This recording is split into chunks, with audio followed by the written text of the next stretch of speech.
With the release of Pokémon Champions, a free-to-play game centered around the battling aspect of Pokémon, it is more important than ever that as a content creator, I provide resources to help the more casual Pokémon fan bridge the gap into competitive. So I'm starting a new series where I'll be providing a guide on how to use specific Pokémon to their full potential, including which moves you should run, the items and abilities you should consider, which nature you should choose and how you should distribute your stat points, which teammates work best with the Pokémon in question, and to cap it off, I'll even provide you with a battle-ready team featuring the Pokémon so you can test it out yourself. So take out your notebook or iPad or whatever you use to take notes and let's get started. There is no better way to kick off this series than with the most used Pokémon at the moment, which is Sneasler. Sneasler is a fighting and poison type, which makes it weak to ground, flying, and psychic, resistant to grass, fighting, poison, rock, dark, and bug, and neutral to all other types. At first glance, it is already clear that Sneasler's stats are very much geared towards offense, with 130 attack and 120 speed. It also has some decent bulk, which paired with its 6 resistances means that it's harder to knock out than you'd think, especially if you invest a few stat points. More on that later. Let's now take a look at which moves you should run on your Sneasler. Right off the bat, I can already reveal 2 moves that you should always run no matter what. The first one is Close Combat, which should be Sneasler's fighting type move of choice at all times. It is the strongest move Sneasler has access to with 120 base power, and as a fighting type, Sneasler also gets a stab boost short for same type attack bonus, which is a 50% power boost on top. Secondly, Close Combat pairs very nicely with Sneasler's abilities, which we'll discuss in a bit. The second move Sneasler should always have is its signature move, Dire Claw, an 80 base power poison type move that has a 30% chance to inflict either sleep, poison, or paralysis onto the target. This used to be a 50% chance before Pokémon Champions, which was completely broken, but even though it's been nerfed, Dire Claw is still an incredible move. And of course, as a poison type, Sneasler gets a stab boost on this move as well. The only other worthwhile poison move Sneasler gets access to is Gunk Shot, which is a lot stronger than Dire Claw, but also a lot less accurate, which makes it less than ideal. For the remaining 2 move slots, you've got some options. The most successful set for Sneasler at the moment is Close Combat, Dire Claw, Fake Out, and Protect. Both Fake Out and Protect are some of the strongest moves in competitive for the amount of control they can give you if used correctly. Fake Out can only be used once as soon as Sneasler enters the match. If you switch Sneasler out and send it back in, Fake Out can be used once more, but again only on the first turn. What Fake Out does is it activates before almost any other move, damages the target a little, and makes them flinch, so that they cannot make a move on that turn. So by doing that, Sneasler can shut down one of your opponent's Pokémon for the turn and give its partner the chance to do whatever it wants with a lot less risk.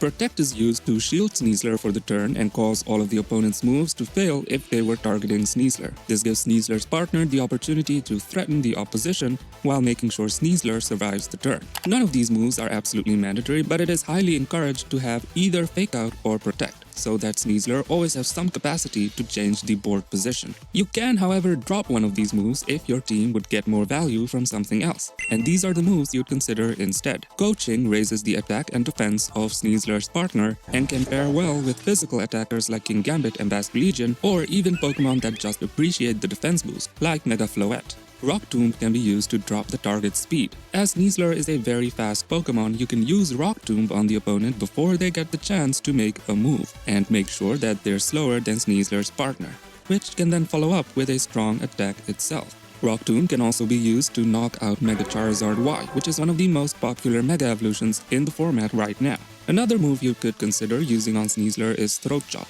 This can be very clutch against Ghost types, which otherwise wall Sneasler completely, but is pretty situational, and you're usually better off running teammates that threaten the Ghost types for Sneasler, which I'll cover later in the video. The final move you could consider is Taunt, which shuts down all status moves. This is especially handy against one of Sneasler's best checks in Sinistcha, as it prevents Sinistcha from using Rage Powder to redirect Sneasler's attack, or Trick Room, which reverses the speed order and makes a fast Pokémon like Sneasler very unhappy. Sneasler has 3 abilities, though I can already reveal that Pressure is by far the worst and should never be considered. Out of the other 2, the best option for Sneasler is Unburden, which doubles its speed if it loses its item. I can't emphasize enough how important this ability is to Sneasler's success. However, you do have to activate it first by getting rid of Sneasler's item. So how do you do that? The first and by far the best method is by equipping Sneasler with the white herb, which activates as soon as one of Sneasler's stats is lowered, and what it does is, it removes the stat drop and consumes itself.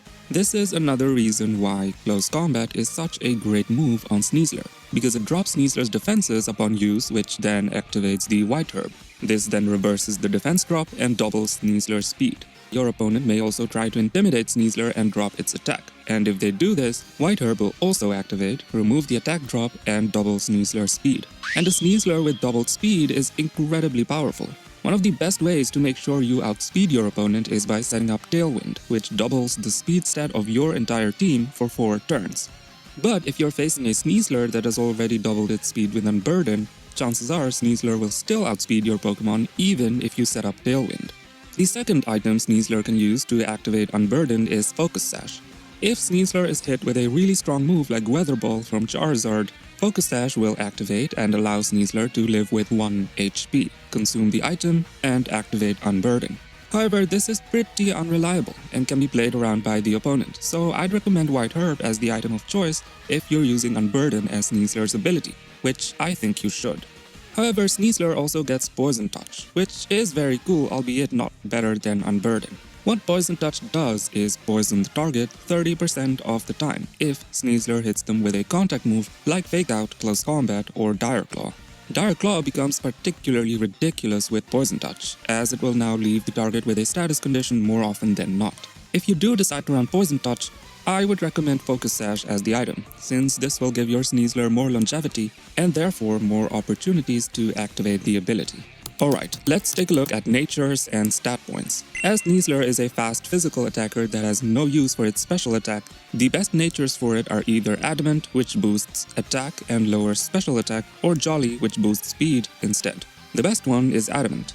Unburden makes Sneasler extremely fast already, so you'd much rather have the power boosting nature. However, you can always choose to run a Jolly nature simply because it gives you an advantage over other Sneasler. By running a Jolly nature, you make sure you have the faster Fake Out, which might just make the difference between a win and a loss. However, bear in mind that by foregoing Adamant, you will hit less hard and might just miss crucial knockouts on Pokemon like Incineroar and Archaludon.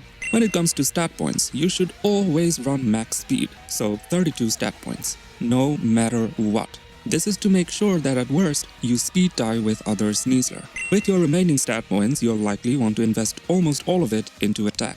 This is the simplest spread you can go for. However, if you need to lift certain hits, you can choose to move over some points into Sneasler's defenses.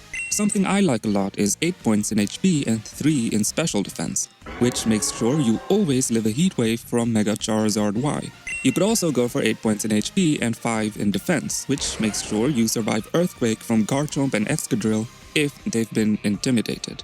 Just make sure you don't go too crazy, since at the end of the day you want your Sneasler to hit hard, so always keep a decent chunk in its attack. When looking for teammates, you want to focus on Pokemon that can hit the type Sneasler struggles with offensively and cover Sneasler's weaknesses defensively. You'll also want to make sure Sneasler itself makes a meaningful contribution by, for example, dealing with certain Pokemon that its teammate struggles with. There are 2 types that resist both of Sneasler's stab moves, the Ghost type and the Poison type. As I'm making this video, the most relevant Pokemon of these types are Sinistcha, Aegislash, Mega Gengar, Mega Frostlass, Basculegion, and funnily enough, Sneasler itself. Based on this list, Mega Delphox is an almost perfect partner, as it can outspeed and severely threaten all of these Pokemon except Basculegion. Mega Delphox also covers Sneasler's weakness to ground with Levitate. In return, Sneasler heavily punishes Incineroar and a rain-boosted Archaludon with Close Combat, which Delphox struggles with. There are 2 other partners I want to highlight, the first of which is King Gambit, which also deals with a majority of this list, including Basculegion, and can cover Sneasler's weaknesses to Psychic and Flying. Choice Scarf Basculegion itself is another excellent partner. While it may not cover any of Sneasler's weaknesses defensively, it sure as heck obliterates every single Pokemon Sneasler tends to struggle with offensively. These are, I believe, the optimal partners for Sneasler, but bear in mind that you can almost make anything work, as Sneasler is a very flexible Pokemon that fits on most teams due to the utility it provides with Fake Out support and as an offensive answer to Incineroar, Mega Floette, and the almost uncheckable Archaludon. It's also a good idea to pair Sneasler with Pokemon that can deal with Trick Room, which is its worst matchup. You can do this very easily by running a Trick Room setter yourself, such as Farigiraf or Sinistcha, which will give you the option to reverse Trick Room if needed. Farigiraf is especially nice as it can also run Imprison in combination with Trick Room to fully shut down Trick Room setters. And its ability Armor Tail is amazing support for Sneasler as it blocks Fake Out and all other priority moves that bypass Sneasler's high speed. Based on these findings, I have built a team for you to test out, featuring all of Sneasler, Mega Delphox, Kingambit, Basculegion and Farigiraf with a Meowscarada on top. This team has been incredibly solid for me so far in the Master Ball tier, and I'm even close to hitting the Champions rank. Make sure to try it out and let me know what you think. I think I'll be making this a weekly or bi-weekly series based on demand, so if you'd like to see more of these videos, the best way to let me know is simply by leaving a like, so make sure to do that. And if you want me to cover a specific Pokemon or you still have some questions, my comment section is the place to let me know, since I always read all of my comments. That's all for today. Take care and see you in the next one.